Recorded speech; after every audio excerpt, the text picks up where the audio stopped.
How to delete all messages in a DM on Discord. Hello everyone, welcome to this channel. I'm Emily and I'm here to help you out today. So without any delay, let's get started.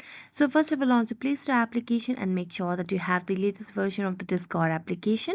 As you can see, there's no option of update over here, which means we have the latest version of the Discord application.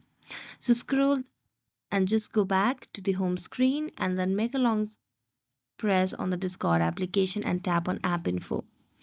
Now it will lead you to a new page where you'll be able to see the option of storage. So go to it and here you can see the option of clear data at the bottom of the screen. So as you tap on it, you'll be able to delete all data, and in this way you'll be able to delete all the messages in a DM on Discord as well. So thank you so much for watching this video. If you enjoyed watching this video, don't forget to like, subscribe and hit the bell notification for more updates. That's it for today and see you next time.